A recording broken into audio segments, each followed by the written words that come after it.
പഠനത്തിനും ജോലിക്കും വിദേശത്തേക്കുള്ള കേരളത്തിൽ നിന്നുള്ള പ്രധാന ഡെസ്റ്റിനേഷനാണ് UK. കഴിഞ്ഞയാഴ്ച UK പ്രധാനമന്ത്രി കെയർ സ്റ്റാമർ പ്രഖ്യാപിച്ച പുതിയ കുടിയേറ്റ നയം ഇന്ത്യയിൽ നിന്ന്, പ്രത്യേകിച്ചും കേരളത്തിൽ നിന്നുള്ള കുടിയേറ്റക്കാർക്ക് വലിയ പ്രത്യാഘാതങ്ങൾ ഉണ്ടാക്കും. ബ്രിട്ടീഷ് രാഷ്ട്രീയത്തിൽ റിഫോം UK പാർട്ടിയുടെ വർദ്ധിച്ച സ്വാധീനം, UK രാഷ്ട്രീയത്തിൽ എലോൺ മസ്കിൻ്റെ ഇടപെടൽ, ഇവയെല്ലാം കുടിയേറ്റമെന്ന സ്വപ്നത്തിന് കരിനിഴൽ വീഴ്ത്തുകയാണ്. വിശദമായി നോക്കാം. ദേശാന്തരത്തിലേക്ക് സ്വാഗതം.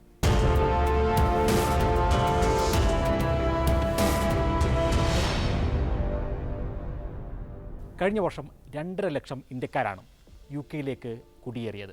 ഇതിൽ വലിയൊരു ശതമാനം കേരളത്തിൽ നിന്നുള്ളവരാണ്. പ്രധാനമായും വിദ്യാർത്ഥികളും നഴ്സുമാരുമാണ് UK കുടിയേറുന്നത്. കഴിഞ്ഞ ദിവസം ബ്രിട്ടീഷ് പ്രധാനമന്ത്രി കെയർ സ്റ്റാമർ പുതിയ കുടിയേറ്റ നയം അവതരിപ്പിച്ചു. കുടിയേറ്റ സംവിധാനത്തെ കർശനമായി നിയന്ത്രിക്കുന്നതാണ് പുതിയ നിർദ്ദേശങ്ങൾ.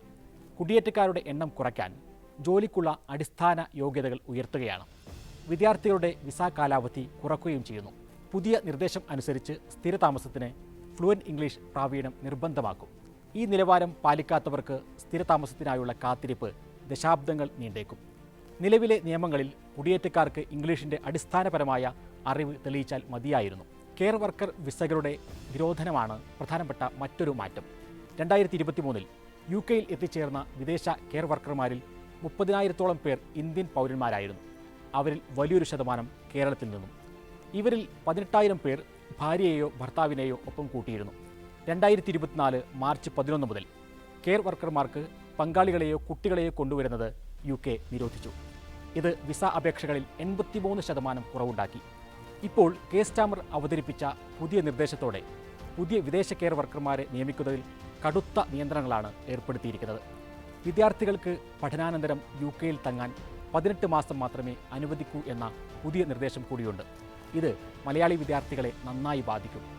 UK കുടിയേറ്റത്തിനെതിരെ കടുത്ത നിലപാടെടുക്കുന്ന പാർട്ടിയാണ് റിഫോം UK പാർട്ടി. ഈയിടെ നടന്ന പ്രാദേശിക ഉപതെരഞ്ഞെടുപ്പിൽ വലിയ വിജയമാണ് പാർട്ടി നേടിയത്.